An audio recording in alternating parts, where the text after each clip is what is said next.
बिस्मिल्लाहिर्रहमानिर्रहीम। अस्सलाम वालेकुम स्टूडेंट्स। कल हमने पढ़ा था जी कि बेसिक जो प्रोग्राम है सी का वो कैसे लिखा जाता है और रन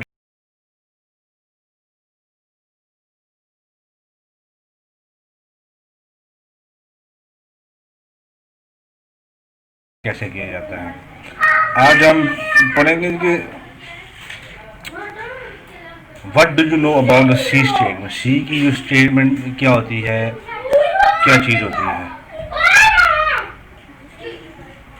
जो भी इंस्ट्रक्शन हम सी लैंग्वेज के अंदर लिखते हैं कंप्यूटर के, जिस तरह ये प्रिंट है लिखा हुआ है, इसको हम क्या कहते हैं, जिसको हम कहते हैं स्टेटमेंट। इंस्ट्रक्शन जो भी हम सी प्रोग्राम के जरिए इंस्ट्रक्शन कंप्यूटर को देते हैं उसको हम कहते हैं जी सिंपल एक स्टेटमेंट कहा जाता है। सी की स्टेटमेंट कि कंप्यूटर ने कैसे रन करना है। हम जो इंस्ट्रक्शन दे रहे होते हैं इसको हम कहते हैं जी स्टेटमेंट। जैसे प्रिंट एफ है, प्रिंट एफ का मतलब क्या है, आउटपुट दे जो भी इसके अंदर लिखा हुआ है। ये सी की एक स्टेटमेंट है। ठीक है, ये समझ आ गया। आगे हम पढ़ते हैं जी कि दूसरा क्वेश्चन है कि डिफाइन बग एंड डीबगिंग क्या चीज़ होती है। जो भी किसी कंप्यूटर प्रोग्राम में या कंप्यूटर के अंदर एरर आता है उसको हम बग कहते हैं। अब उस एरर को रिमूव करने के लिए प्रोग्रामर डिफरेंट किस्म के प्रोग्राम लिखता है, कंपाइल करता है प्रोग्राम को, उस एरर मैसेज को ख़त्म करने के लिए हम कहते हैं उसको कहते हैं डीबगिंग। अब अगर इसकी डेफिनेशन पड़ी है कि बग क्या होता है, error in computer program is known as bug. The programmer can make different errors while writing a program.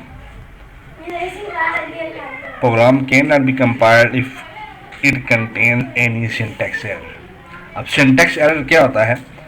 Syntax error जैसे कि प्रिंट एफ लिखा हुआ है, ठीक है, अभी मैं सिर्फ प्रिंट लिखता हूँ, प्रिंट एफ ख़त्म कर देता हूँ, ये बेसिकली सिंटैक्स एरर है कि आपने प्रिंट एफ का जो फंक्शन है उसका प्रिंट एफ लिखना पड़ता है कि ये क्लियर कट इसका सिंटैक्स, अगर ये नहीं लिखेंगे एरर दे देगा कंपाइलर। मैं इसको कंपाइल करता हूँ, ये देखें अब ये प्रोग्राम एरर देगा। ये देखें कह रहा है जी एरर 1, ठीक है, मैं इसको एंटर कराऊंगा, ये नीचे एरर दे रहा है, link error undefined symbol underscore print in module, ठीक है, क्योंकि प्रिंट एफ का जो हमने वो सिंटैक्स पूरा नहीं लिखा, ठीक है। इससे जब मैं इसको प्रिंट एफ करूँगा, ये देखें इसको मैं रन करता हूँ, कंपाइलर में प्रोग्राम का आउटपुट दे दी, इसको हम कहते हैं सिंटैक्स एरर। हमारा जो भी कंपाइलर जो सी का प्रोग्राम है, जब हम इसको कंपाइल करते हैं, कंपाइल करने के साथ ये इसको एरर भी चेक करता है और मैसेज भी दे देता है ये एरर है किस लाइन के ऊपर है। अब डीबगिंग क्या होता है? The errors must be removed from the program before it can be compiled and executed. The process of finding and removing bugs is known as debugging, ठीक है। जो एरर प्रोग्राम आता है, प्रोग्राम में आया है, इसको हम रिमूव करते हैं, उसको हम कहते हैं डीबगिंग। आगे हम पढ़ते हैं कि जो सी प्रोग्राम राइट करते हुए कितने किस्म के एरर आते हैं। वाइल राइटिंग ये C program how many types of errors in can occur, discuss briefly which one of the most difficult to locate and remove, justify your answer. अब error होते हैं वो 3 किस्म के होते हैं। पहला तो मैं आपको बता चुका हूँ सिंटैक्स एरर होता है, जब मैं मतलब जो भी शक्ल का जो रिजर्व वर्ड होते हैं अगर आपने उसको सीधा लिखा, जिस तरह एप्पल के स्पेलिंग एप्पल होते हैं, इंग्लिश में एप्पल को APPLE होता है, अगर आपने एप्पल के स्पेलिंग में मिस्टेक कर दी that is called syntax error, ठीक है। आपने APLE लिखा तो वो एप्पल नहीं पढ़ा जाएगा, ठीक है, उसमें P की गलती है, P मिसिंग है, इसको कहते हैं सिंटैक्स एरर, ठीक है। या सिंटैक्स एरर क्या होता है? ये जो स्टेटमेंट हमने लिखी हुई है सी की, ये प्रिंट एफ लिखा हुआ है, इसका पूरा हमने रूल फॉलो नहीं किया। अब इसका रूल क्या है? प्रिंट एफ लिखेंगे, ये ब्रैकेट देंगे, उसके बाद इन्वर्टेड कामर्स देंगे, उसके इन्वर्टेड कामर्स के अंदर जो मर्जी लिखेंगे कुछ नहीं होता, फिर ब्रैकेट क्लोज करनी पड़ती है, आखिर में ये सेमी कोलन देता है। सेमी कोलन का मतलब होगा ये हमारी जो स्टेटमेंट है ये यहाँ पे एंड हो रही है, ठीक है। अगर ये सेमी कोलन नहीं देंगे तब भी क्या होगा, ये सिंटैक्स एरर कहलाएगा। मैं ये सेमी कोलन ख़त्म करता हूँ, प्रोग्राम को कंपाइल करता हूँ, ये देखें एरर दे रहा है प्रोग्राम, जहाँ पे एरर दे रहा है वो उसका लाइन का नंबर भी बता रहा है। स्टेटमेंट मिसिंग सेमीकोलन, ये एरर का नाम भी बता रहा है। ये अब मैं यहाँ पे सेमीकोलन दे देता हूँ, उसके बाद ये ब्रैकेट में ख़त्म करता हूँ, इसको दोबारा कंपाइल करता हूँ, तब भी एरर है। ठीक है, ये जो एरर होते हैं इसको हम कहते हैं सिंटैक्स एरर, जो कि आपने प्रोग्राम के रूल्स को फॉलो करना है। स्पेलिंग की मिस्टेक, सिंटैक्स की mistake, that is called the syntax error. ठीक है, इसी तरह आपने अगर डिलिमिटर्स नहीं दिए हुए वाइड मेन के बाद, या डिलिमिटर्स नहीं दिया वाइड, अगर आपने वाइड की स्पेलिंग भी गलत लिख दी है, इंक्लूड के ऊपर स्पेलिंग भी गलत लिख दी है, ये भी क्या आते हैं, ये सिंटैक्स एरर कहलाता है। अगर आपने डिलिमिटर्स नहीं देते थे, ये डिलिमिटर्स में ख़त्म करके इसको रन करता हूँ, ये आप 4 एरर दे रहा है। ठीक है, डिलिमिटर्स, स्टार्ट की डिलिमिटर्स भी देनी पड़ेगी, एंड की भी देनी पड़ेगी। ये इसका प्रॉपर फॉर्मेट होता है, इसके बगैर प्रोग्राम हमारा रन नहीं करता। ये देखिए, ठीक है जी। हम यहाँ पे सेमीकोलन भी दे देते हैं, सॉरी डिलिमिटर्स एंड कर देते हैं। ये क्या चीज़ होती है, सिंटैक्स एरर। अब इसी जो डेफिनेशन है, collection of rules for writing programs in the programming language is known as syntax. All program statement are written according to these rules. अगर आप रूल्स छाट के कोई भी स्टेटमेंट लिखेंगे that contain the syntax error. ठीक है, दूसरा एरर होता है लॉजिकल एरर। अब लॉजिकल एरर कौन कौन से होते हैं जी? A type of error that occurs due to poor logic of programmer is called logical error. अब अगर आपका लॉजिकल एरर होता है, इससे क्या होता है, जो आपकी आउटपुट होती है वो रॉन्ग आती है। प्रोग्राम आपको चल जाता है, लेकिन आपका जो आउटपुट होती है, वो जो आपकी डिजायर आउटपुट होती है, उससे आपको मिलती नहीं है। That error is called the logical errors. अब जो logical errors are difficult to find because translator can not be detect these errors. The logical errors can only be detected by examining the program thoroughly. मतलब है कि आपने कोई condition लगाई a greater than 5 या 1 greater than 5, ये क्या, ये बेसिकली लॉजिकल एरर्स हैं। या 1 इज इक्वल टू 0, ये क्या है, टोटल मल्टीप्लाई बाई 5। ये सारे के सारे कौन से एरर होते हैं, ये syntax error, sorry logical error होते हैं। इसमें कंप्यूटर क्या होता है, कंप्यूटर इस एरर को फाइंड नहीं कर सकता, आपकी डिजायर्ड आउटपुट नहीं आती। आ गया रन टाइम एरर्स। अब जो लॉजिकल एरर होते हैं, ये सबसे डिफिकल्ट होते हैं फाइंड करने के लिए। जो रन टाइम एरर होते हैं वो कौन से होते हैं? Type of error that occurs during the execution of program is known as run time error. It occurs when a statement directs the computer to execute an illegal operation such as dividing a number by 0। किसी भी number को हम 0 से divide कर देंगे, वो कौन सा एरर आ जाएगा जी? हमारे पास रन टाइम एरर आएगा।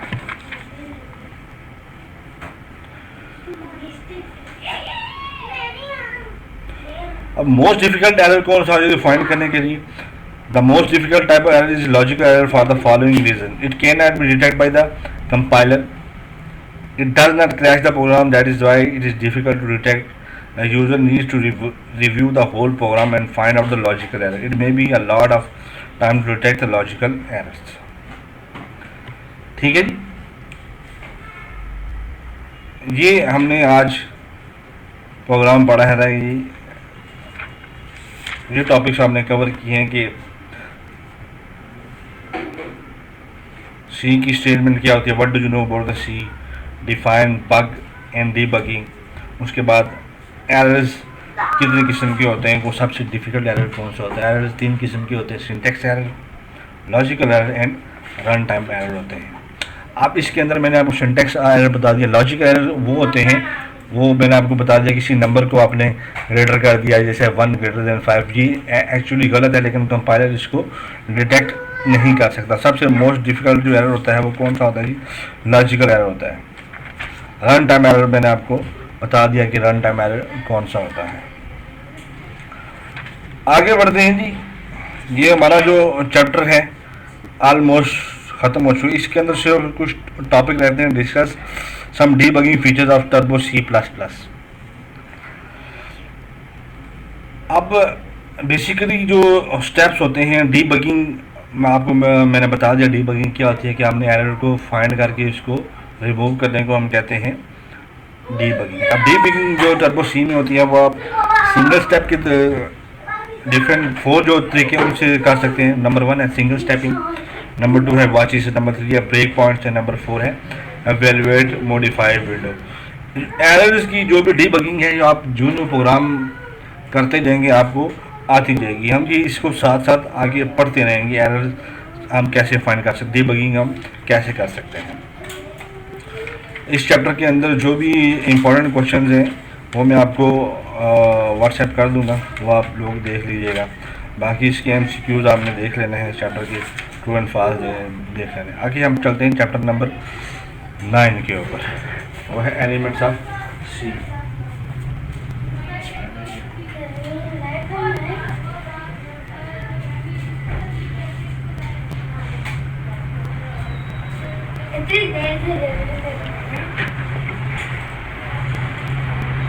हाँ जी, आगे हमारा जो चैप्टर है वो चैप्टर नंबर 9 है, उसका नाम है elements of C language. Elements basically आपको पता है किस चीज़ को कहते हैं, जो पार्ट्स होते हैं, जो छोटे छोटे पार्ट्स होते हैं उसको हम एलिमेंट्स कहते हैं। अब सबसे पहला क्वेश्चन क्या है, what is an identifier, discuss 2 types of identifiers in C. अब सबसे पहले समझते हैं आइडेंटिफायर्स क्या होते हैं सी लैंग्वेज के अंदर, प्रोग्रामिंग लैंग्वेज के अंदर। किसी भी चीज़ को जो हम नेम देते हैं, अब जो आइडेंटिफायर की डेफिनेशन है, identifier is the name given to the variable, constant, function और label in the program is called identifier. Identifier is an important feature of all computer languages. A good identifier name should be descriptive by short. आगे हमने पढ़ा कि variable, constant, function और label ये क्या होते हैं, ये आगे हम डिटेल में पढ़ेंगे। पहले ये समझ लेंगे आइडेंटिफायर क्या होता है।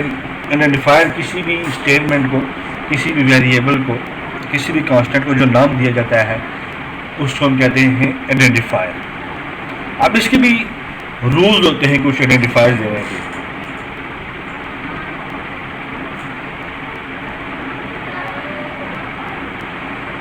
अब आइडेंटिफायर जो होता है वो कितने बड़ा हो सकता है, जैसे ये मैं आपको बता देता हूँ। ये हम नीचे आ जाते हैं, प्रोग्राम से नीचे आते हैं, मैं आपको बता दूँ आइडेंटिफायर में सपोज कहता हूँ कि ये हमारा कि वेरिएबल टाइप है। वेरिएबल टाइप आगे हम पढ़ेंगे, उसको हम कहते हैं ए बी सी, इसका नाम दे सकते हैं। मैक्सिमम इसको जो हम नाम दे सकते हैं वो 31 कैरेक्टर्स तक लॉन्ग हो सकता है किसी भी आइडेंटिफायर का नाम,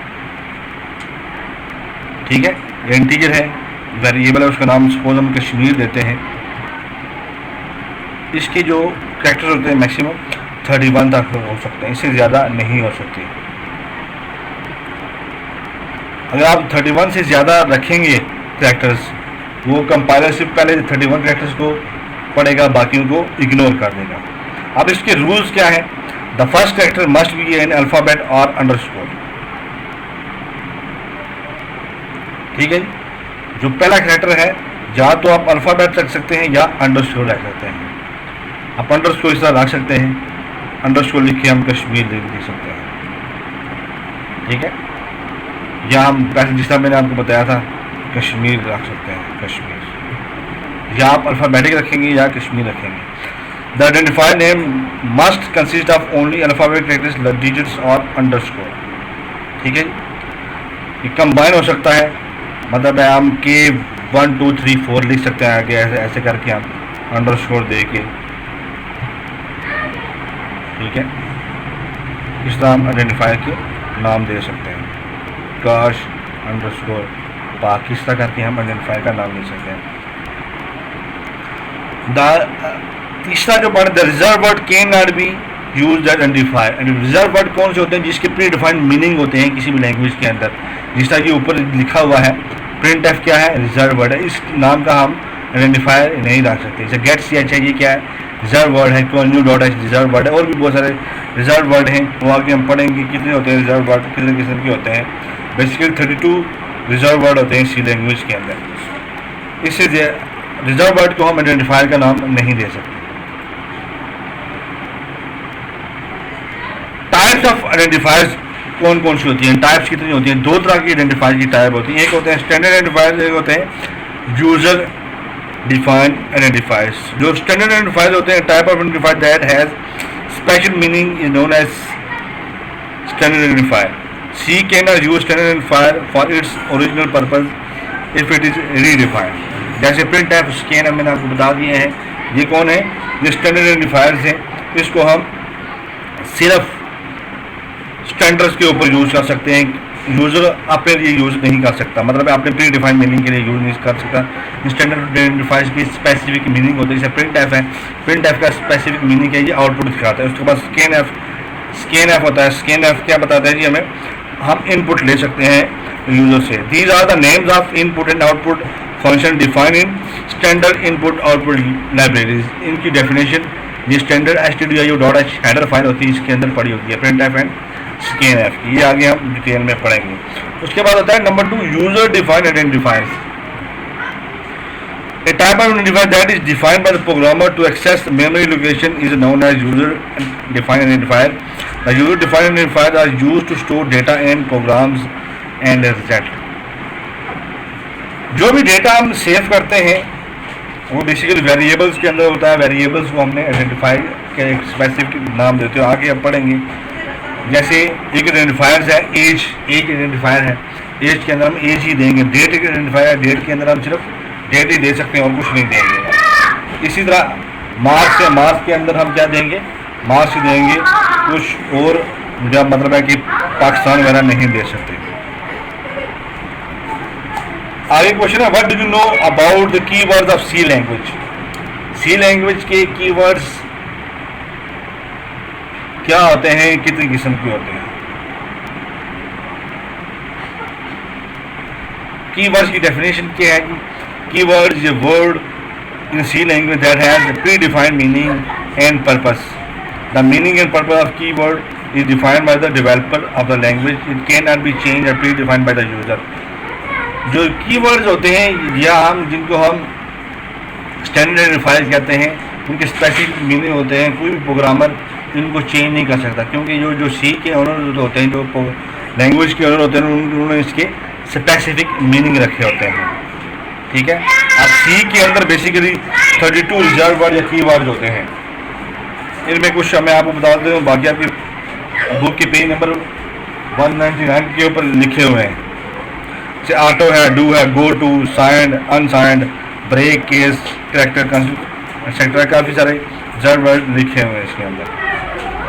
आगे हम आते हैं जी, ये तो आपको पता लग गया कि what is variable, explain it's purpose. Variable क्या चीज़ होती है? वेरिएबल बेसिकली एक नेम होता है,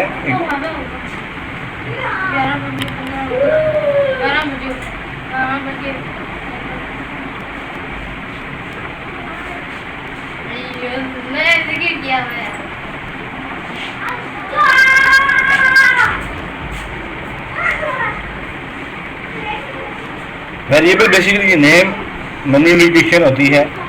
a variable is a named memory location or memory set. It is used to store programs into data and its computational results during execution. ठीक है। The value of variable may change during the execution of program. However, the name of variable cannot be changed. अब यहाँ पे variable कैसे दे सकते हैं? जिस सी language है, वेरिएबल्स की आगे टाइप्स होती हैं काफ़ी सारी। वेरिएबल हो सकता है जिसके अंदर आप डेटा लेते हैं। डेटा कितने किस्म का होता है? डिफरेंट किस्म का डेटा होता है। जैसे इंटीजर टाइप का डेटा है 1 2 3, कैरेक्टर टाइप का डेटा होता है। ठीक है, उसमें ABC या हम अल्फ़ाबेट इंग्लिश के यूज़ कर लेते हैं। उसके बाद डेटा होता है जिसके अंदर मिक्स हम यूज़ करते हैं, ABC और डिजिट वगैरह हम इसके अंदर यूज़ करते हैं। अब वेरिएबल्स कैसे डिफाइन करते हैं? वेरिएबल्स पीछे हम लिखते हैं उसकी डेटा टाइप। इंटीजर मींस ये इंटीजर टाइप का है, इसके अंदर 1 2 3 यूज कर सकते हैं। हम कहते हैं ए क्या है? इंटीजर टाइप का वेरिएबल है जिसका नेम ए है।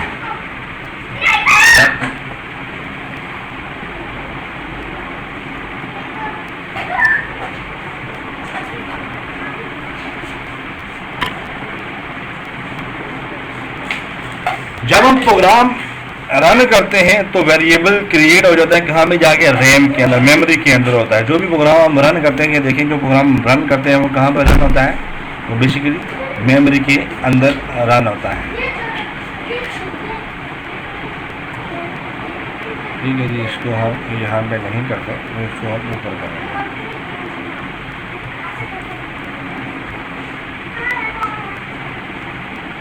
ठीक है जी, रन हो गया।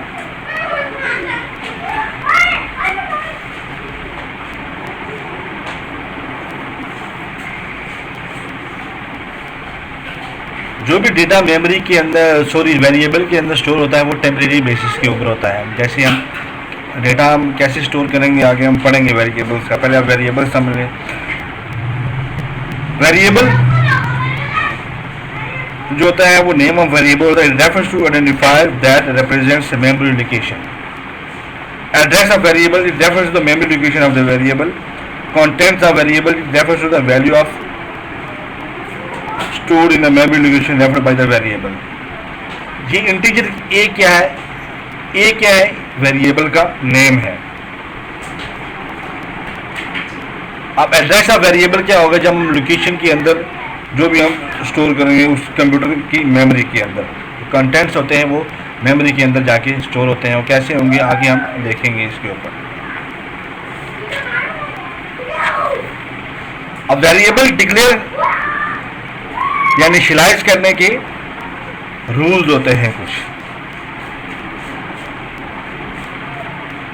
सबसे पहले क्या होता है, वेरिएबल को डिक्लेयर करते हैं। ये सबसे ऊपर हमारा जो वेरिएबल है ये देखिए, डिक्लेयर इंटीजर ए।